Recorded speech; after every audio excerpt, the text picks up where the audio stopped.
Hi, this is Chris Cole from Sweet Valley Hives. In this video, we're going to be looking at one of the components that comes as a standard issue with a Sweet Valley Worry hive, and that is what we call our Propolis Screen.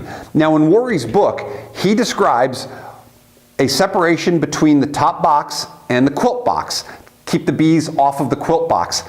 He describes like a flour-soaked cloth, and there are some suppliers out there that supply that, and some do-it-yourselfers that make their own cloth. We went a different route. We went with what we call our Propolis Screen, which is constructed from 8 mesh galvanized steel. And by 8 mesh, it just means that the holes here are 1/8 square, basically 1/8 of an inch left to right and top to bottom.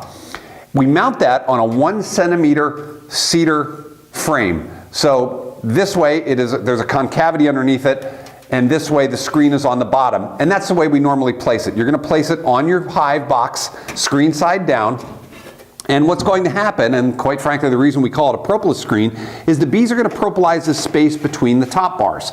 Once they do, you have two options. You can take it off, put on another one, or you can take the one that's on there and turn it 90 degrees. So the propolis lines that were running north-south are now running east-west, and it will open up a bunch of little squares in between the propolis lines, which the bees will then fill in, and you will have a screen that is completely full of propolis north-south and east and west. Now, every Sweet Valley hive ships with 2 propolis screens, so you'll have the option to be able to take one off and put the other one on whenever you see fit. 2 other things that you can do with these propolis screens.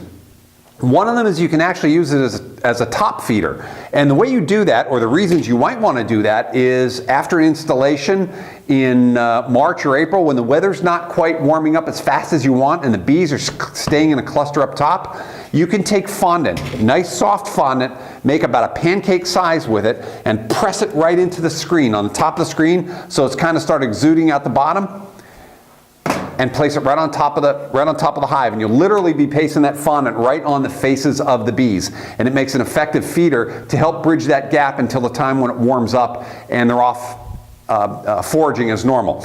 I guess you can also do it in the fall as well. You can make it as fall, but the fondant may not stay on there long enough in the fall to kind of carry through the entire winter. That's where you want to see our sugar shim video. The third thing you can do with this propolis screen is you can flip this screen side up, and you create like a 1 centimeter space here between the screen and the bees, and that makes an effective area to place small hive beetle traps. Okay, I know there's some that are about the size of a CD case or a credit card that people make themselves, and there's other people selling small hive beetle traps. This will give you that space to place that trap right on top of your bees and put the propolis screen side up to create that space that you need. I will tell you that while the bees cannot fit through this 1/8 inch screen, small hive beetles can. So when I go out to inspect my hives in the summer, I just take off the roof and the quilt box, and you'll very easily see the small hive beetles. A lot of times they'll be up on the top part of the screen, but even if they're not, one simple hive tool and you can kind of get rid of a bunch of hive beetles in one shot.